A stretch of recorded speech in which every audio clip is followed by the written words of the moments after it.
Dans cette vidéo, nous allons étudier le troisième sujet du deuxième grand thème d'histoire qui porte sur les grandes puissances et les tensions dans le monde depuis 1945.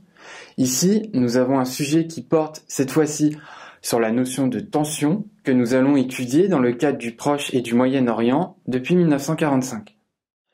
Nous allons étudier ce chapitre à travers un sujet type de composition, le Proche et le Moyen-Orient, facteurs de conflit depuis la fin de la Seconde Guerre mondiale. Mais avant d'entrer plus en détail dans ce sujet, il est nécessaire de faire quelques mises au point. Tout d'abord, au niveau du vocabulaire, il est nécessaire de bien distinguer tension et conflit.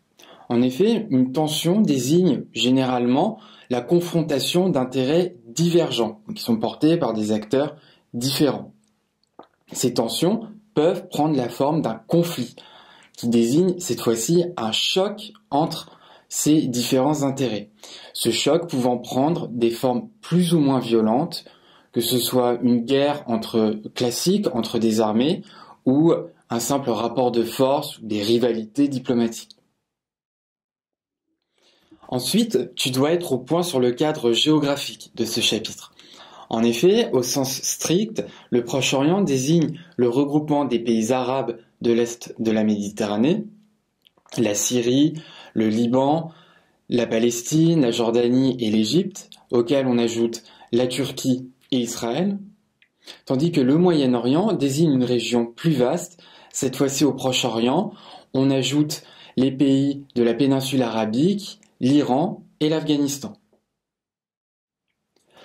Cette région du Proche et du Moyen-Orient est une région éminemment stratégique pour les Occidentaux, du fait de la présence de ressources stratégiques, pensez notamment aux ressources en hydrocarbures, mais aussi par sa position géographique stratégique entre Europe et Extrême-Orient, ce qui lui a valu son nom de Moyen-Orient.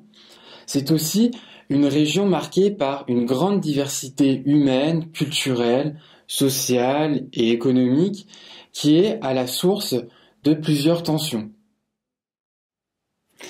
Enfin, en 1945, cette région du Proche et du Moyen-Orient sort définitivement de la tutelle coloniale occidentale, et notamment franco-britannique, qui s'était formalisée dans la région avec la fin de l'Empire ottoman entre 1918 et 1923.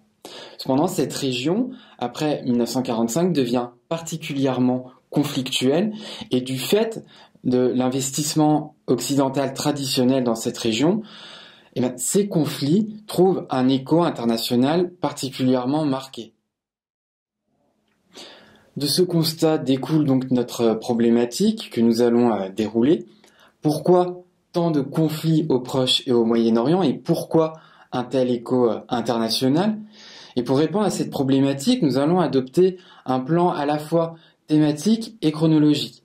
Dans une première partie, nous allons faire un tableau des différents facteurs de tension et de conflit de cette région avant de dérouler dans les deux parties suivantes un plan plus chronologique où nous reviendrons sur l'évolution de ces tensions pendant la guerre froide, puis depuis les années 1990.